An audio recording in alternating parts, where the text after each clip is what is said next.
O superalimento que ninguém cultiva. Dona Marta sempre dizia que a vida era como uma horta. Se você não cuidar, as ervas daninhas tomam conta.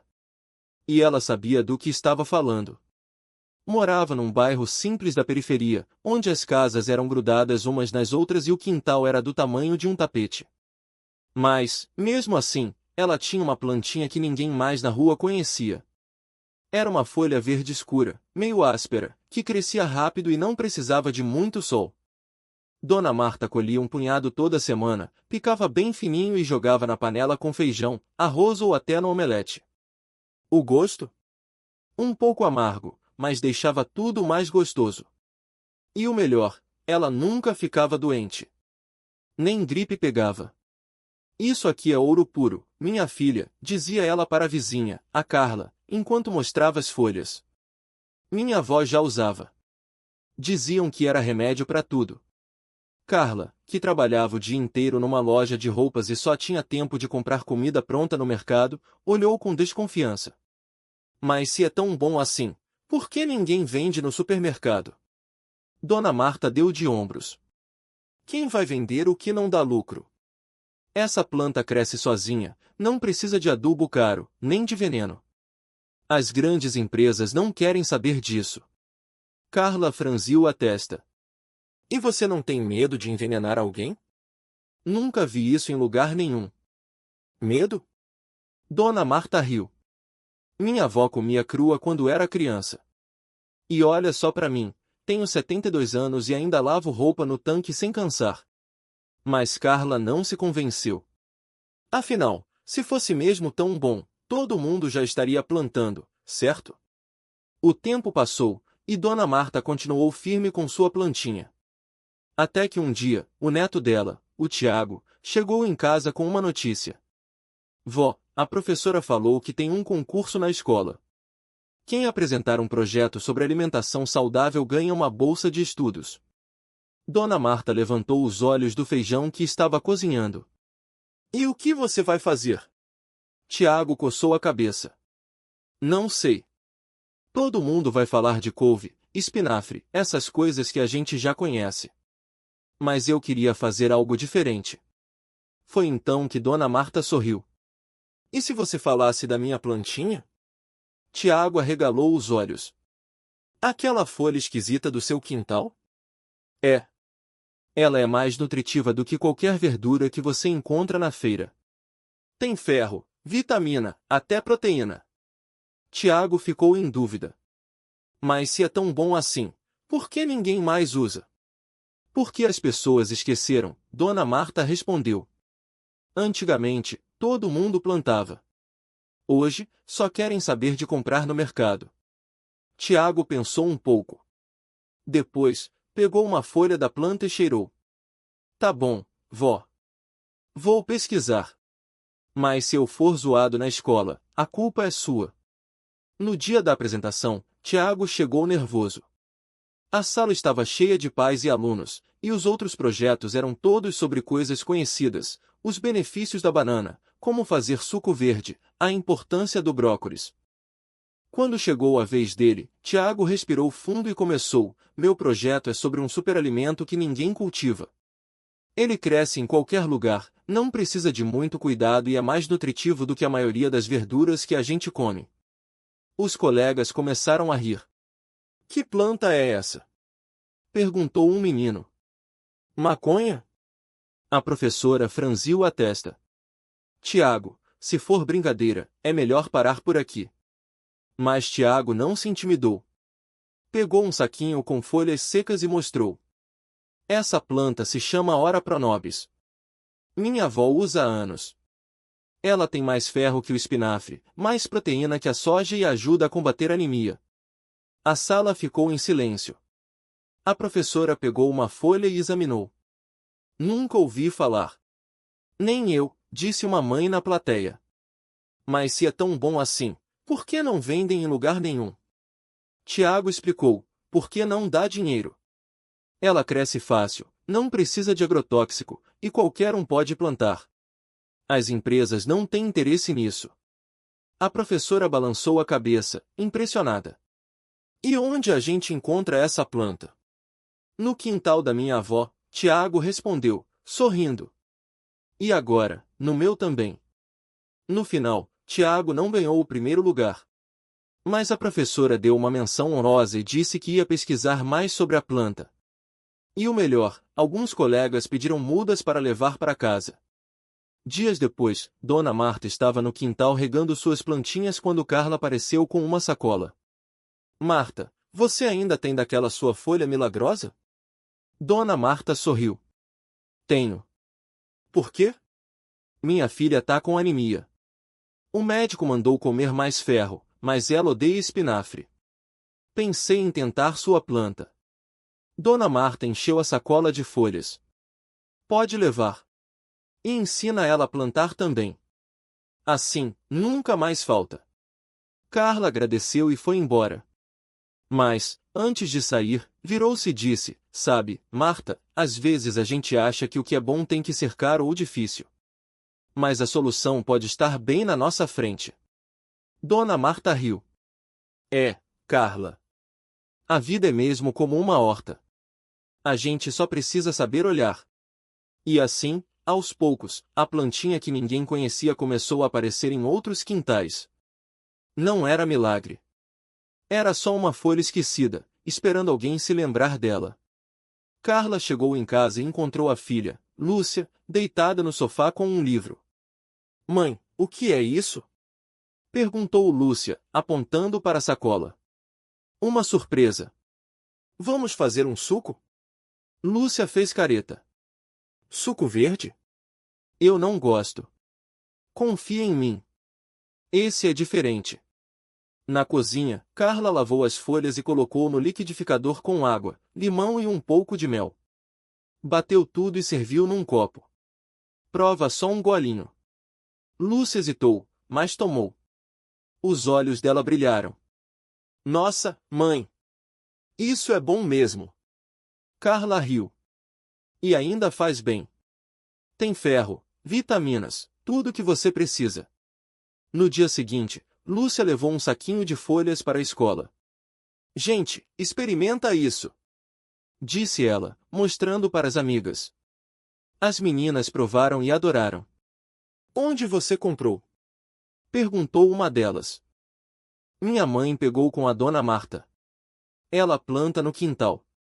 Uma semana depois, a mãe de uma das amigas bateu na porta de Dona Marta. Por favor, me ensina a plantar essa folha? Minha filha não para de falar nela. Dona Marta sorriu. Claro. É fácil. Só precisa de sol e água. Logo, mais vizinhos apareceram. Uns pediam mudas, outros queriam aprender a cuidar. Até o seu João, que só plantava couve, resolveu tentar. Se as crianças estão gostando, deve ser bom mesmo, disse ele, cavando um canteiro. Mas nem todo mundo acreditava. A dona Regina, do mercadinho, franziu a testa quando viu as folhas na sacola de uma cliente. Isso aí não presta. Nunca vi em supermercado. Mas é bom, dona Regina, disse a moça. Minha anemia melhorou. Ah, é? E quem garante que não faz mal? Ninguém respondeu. Mas Dona Marta só balançou a cabeça. O tempo mostra, Regina. O tempo mostra. E foi assim. A folhinha foi se espalhando. Quem provava, gostava. Quem plantava, não parava mais. Não era remédio, nem poção mágica. Era só uma planta que sempre esteve ali, esperando alguém dar uma chance. Um dia, Lúcia chegou em casa com um caderno. Mãe, a professora pediu para pesquisar sobre alimentos saudáveis. Posso falar dessa folha? Carla sorriu. Claro. E leva umas mudas para a escola. Quem sabe seus colegas não começam a plantar também. Lúcia pulou de alegria. Vou fazer um cartaz. O superalimento que ninguém conhecia. E assim, a história da folhinha esquecida foi ganhando mais páginas. Não por ser famosa, mas por ser simples. Por estar ali, o tempo todo, esperando alguém perceber.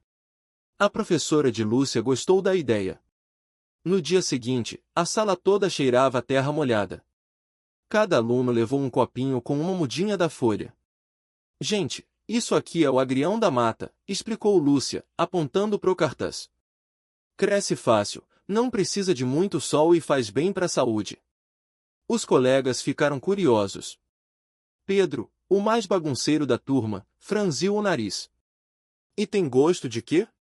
De folha verde, ué, disse Lúcia, rindo. Mas é bom. Minha mãe faz suco com limão e mel. A professora anotou no quadro: experimento, plantar e observar. Todo mundo tinha que cuidar da sua mudinha e anotar o que acontecia. Na semana seguinte, as folhas já estavam maiores. A turma fez uma salada na aula de ciências. Alguns torceram a cara, outros pediram mais. Eu achei meio amargo, confessou Maria.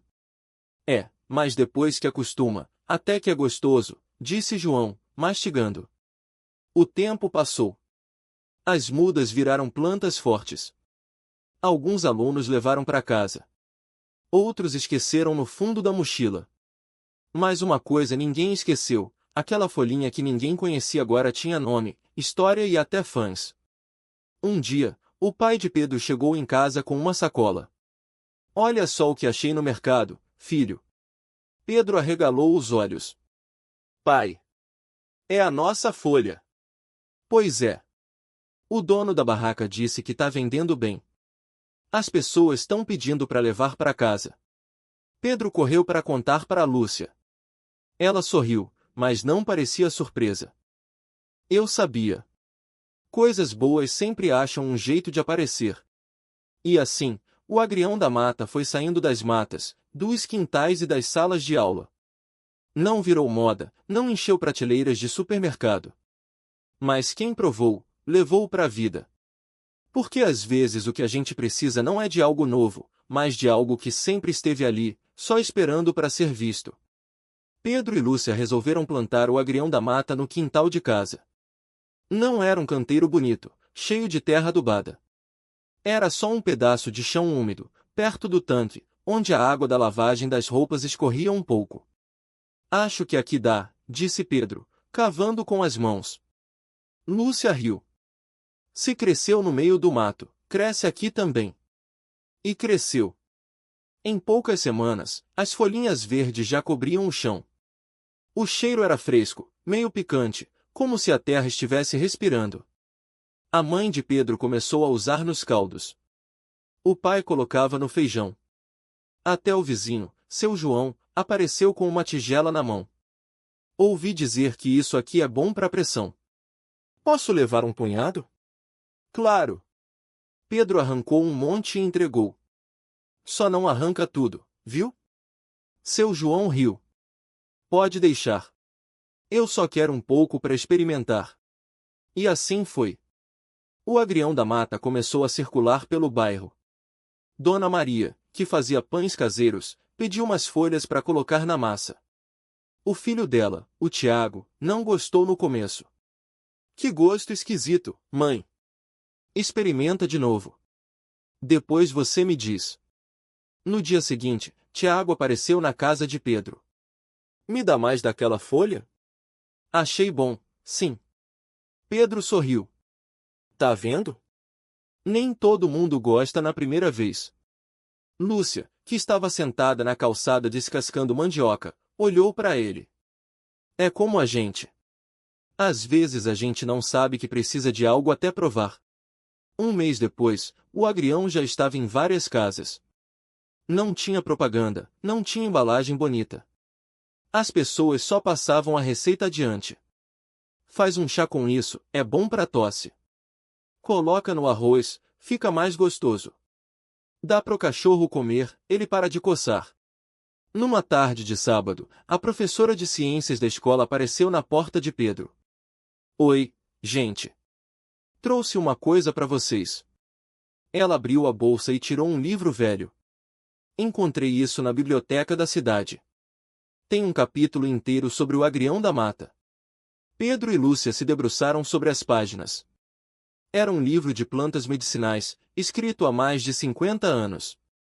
Lá estava o desenho da folha, com anotações, usada por comunidades ribeirinhas para dores de cabeça e inflamações. Uau, Lúcia murmurou. A gente não inventou nada. Mas a gente descobriu de novo, Pedro completou. A professora sorriu. E agora mais gente vai saber. No fim do ano, a escola fez uma feira de ciências. Pedro e Lúcia montaram uma barraca simples, com mudas do agrião, receitas e o livro emprestado. Muita gente parou para perguntar. Isso aqui cura mesmo? Não é remédio, Pedro explicava. Mas ajuda. E onde eu encontro? Pergunta para alguém do bairro. Quase todo mundo já tem. No final da feira, o diretor da escola chamou os dois. Vocês têm ideia do que começaram? Pedro deu de ombros. A gente só quis mostrar uma coisa que ninguém via. O diretor balançou a cabeça. Às vezes é só isso que precisa. E assim, o agrião da mata continuou sua vida. Não virou produto de farmácia, não apareceu na TV. Mas nas cozinhas, nos quintais, nas conversas de vizinhos, ele estava lá. Porque algumas coisas não precisam de fama. Só precisam de gente disposta a olhar. Pedro e Lúcia voltaram para casa naquele dia com um sorriso no rosto. A mochila de Pedro estava mais leve, mas o coração dos dois estava cheio. Acho que a gente fez certo, disse Lúcia, chutando uma pedrinha no caminho. É, Pedro concordou. Mas ainda tem muita gente que não sabe. No dia seguinte, a professora de ciências pediu para eles contarem a história do agrião para toda a turma. Os colegas ouviram, alguns riram, outros ficaram curiosos. Vocês são tipos descobridores de um tesouro, disse um menino chamado Tiago. Não é tesouro, Lúcia corrigiu. É só uma planta. Uma planta que ninguém mais usa, Pedro completou. Naquela semana, mais 3 famílias do bairro pediram mudas. Dona Maria, a vizinha, até fez um bolo de agrião e levou para a escola no recreio. Experimenta, ela disse, cortando um pedaço. Não é ruim não. Os alunos provaram. Alguns fizeram careta, outros gostaram. É diferente, uma menina falou. É, disse Dona Maria. Mas faz bem. Com o tempo, o agrião da mata virou assunto. Não só na escola, mas nas casas, nas filas do mercado, até no ponto de ônibus. Minha avó usava isso, disse um senhor. Mas eu achei que tinha acabado. Não acabou, Pedro respondeu. Só estava escondido. E assim, a planta foi passando de mão em mão. Não como moda, não como milagre. Mas como algo simples, que sempre esteve ali, esperando alguém notar. Um dia, Pedro encontrou um pacotinho de sementes na mesa da cozinha. Quem deixou isso aqui? Ele perguntou. Foi o seu avô, a mãe respondeu. Ele disse que agora é sua vez de cuidar. Pedro olhou para as sementes. Pequenas, comuns. Mas cheias de possibilidade. E se a gente plantar no terreno baldio? Ele sugeriu para Lúcia. Todo mundo pode colher, ela concordou. E foi o que fizeram. Com a ajuda dos vizinhos, limparam o terreno, prepararam a terra e plantaram. Não foi um jardim bonito, nem organizado. Mas foi um começo. E se não der certo? Alguém perguntou. A gente tenta de novo, Pedro disse. E deu certo. As mudas cresceram, verdes e fortes. As pessoas colhiam um pouco aqui, outro ali. Ninguém pegava tudo. Ninguém vendia. Era só uma planta, crescendo livre, para quem quisesse. Um dia, uma repórter apareceu na rua. Queria fazer uma matéria sobre o agrião da mata. Como vocês descobriram? Ela perguntou. Não descobrimos, Lúcia respondeu. Só prestamos atenção. A repórter anotou tudo, tirou fotos, fez perguntas. Mas no final, Pedro e Lúcia não ficaram famosos. A matéria saiu pequena, num canto de jornal. Pouca gente leu. Não importa, Pedro disse. A gente não fez para isso. E era verdade. O agrião da mata não precisava de manchetes. Ele já tinha o que queria, um lugar para crescer, gente para cuidar, e um sabor que lembrava que, às vezes, as melhores coisas são as que ninguém vê. A vida voltou ao normal depois da repórter ir embora. O agrião da mata seguia crescendo, sem pressa, sem alarde. As crianças da rua corriam entre as plantas, colhiam folhas e mastigavam ali mesmo, rindo do gosto picante que fazia os olhos lacrimejarem. "Cuidado, menino!" gritava Dona Marlene, a vizinha que morava na casa amarela. "Se comer muito, vai ficar com dor de barriga." Mas ninguém ouvia. O agrião era livre, e as crianças também. Um dia, um homem de terno apareceu. Tinha um carro preto e um sorriso que não chegava aos olhos. Parou na frente do terreno e ficou olhando as plantas, como se estivesse calculando alguma coisa. "O que o senhor quer?" Pedro perguntou, desconfiado. "Vocês sabem o valor disso?" O homem disse, apontando para o agrião. "Isso aí é ouro verde. Dá para vender para restaurantes chiques, para indústrias de suplemento. Eu posso ajudar." Lúcia cruzou os braços. "Não tá à venda." O homem riu, como se ela tivesse contado uma piada. "Tudo tem um preço." "Então não é pra gente," Pedro respondeu. O homem tentou argumentar, falou de dinheiro, de oportunidades, de como eles estavam desperdiçando uma chance única. Mas Pedro e Lúcia só balançavam a cabeça. No final, ele foi embora resmungando, dizendo que voltaria com uma proposta melhor. "Ele não entende," Lúcia murmurou. "Nem precisa," Pedro disse. Os dias passaram. O homem não voltou. Talvez tenha desistido. Ou talvez tenha encontrado outro jeito de tentar. Mas o agrião da mata não ligava. Ele seguia ali, crescendo entre as pedras, alimentando quem passava, sem pedir nada em troca. Uma tarde, uma senhora parou na frente do terreno. Era magra, de cabelos grisalhos, e carregava uma sacola de pano surrada. "Posso pegar um pouco?" ela perguntou, com voz baixa. "Claro," Lúcia respondeu. "É para todo mundo." A senhora colheu algumas folhas, devagar, como se estivesse escolhendo ouro. Depois, guardou na sacola e agradeceu. "Faz tempo que não como isso," ela disse. "Minha avó fazia sopa com ele. Dizia que curava até tristeza." Pedro e Lúcia se olharam. Nunca tinham pensado nisso. "Sua avó morava aqui?" Lúcia perguntou. "Não. Longe daqui." Mas o agrião da mata crescia nos quintais dela também.